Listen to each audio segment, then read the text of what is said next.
बहुत समय पहले की बात है। रामपुर नाम के एक गांव में अशोक नाम का एक बहुत अमीर सेठ रहता था। उसके पास धन संपत्ति की कोई कमी नहीं थी। इस कारण उसे अपने ऊपर बहुत घमंड भी था। दिन की बात है, अशोक के घर के बाहर काफी सारे लोग इकट्ठा थे, तो उसने अपने नौकर रामू से पूछा कि ये इतने सारे लोग हमारे घर के बाहर क्यों इकट्ठा है। तो उसका नौकर उसे बताता है कि सेठ जी, आपके छोटे भाई ने एक गरीब के बेटे को चोट मार दी है और वो सब लोग कह रहे हैं कि वो आपके भाई की रजा के पास शिकायत करेंगे। यह सुनकर अशोक कहता है कि उस गरीब को अंदर बुलाओ, मैं उसके मुंह पर कुछ पैसे मारूंगा तो वह सारे मामले को यहीं रफा दफा कर देगा। तो राम उस गरीब को बुलाकर अशोक के पास लाता है। तो पहले तो वह गरीब मना करता है, परंतु अशोक उसे बहुत ज्यादा पैसों का लालच देकर अपनी बातों में उलझा लेता है और मामले को यहीं रफा दफा कर देता है।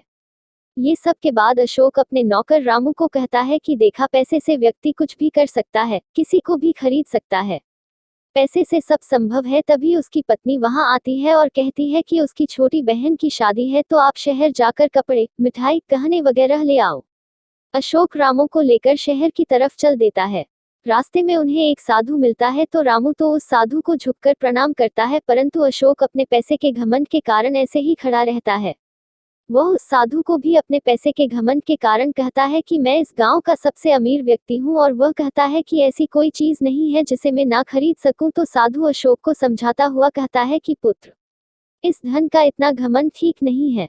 मृत्यु एक ऐसी चीज है जिसे तुम पैसे से नहीं खरीद सकते। आज से पूरे 2 महीने के बाद एक भयंकर बीमारी से तुम्हारी मृत्यु हो जाएगी। यह सुनकर अशोक कहता है कि मैं बड़ी से बड़े वैद्य के पास अपना इलाज करवाऊंगा। देखता हूँ वो बीमारी कैसे मेरी मृत्यु का कारण बनेगी।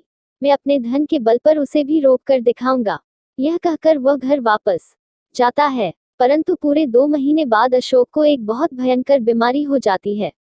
यह बड़े से बड़े वैद्य को दिखाता है, परंतु वह ठीक नहीं होता और अंत में उसकी मृत्यु हो जाती है। तो दोस्तों, इस कहानी से हमें यह शिक्षा मिलती है कि मनुष्य को कभी भी धन का घमंड नहीं करना चाहिए, क्योंकि धन से व्यक्ति हर चीज नहीं खरीद सकता, होता वही है जो तकदीर में लिखा होता है। तो दोस्तों, इस प्रकार की और मजेदार कहानियों का आनंद लेने के लिए सब्सक्राइब करें।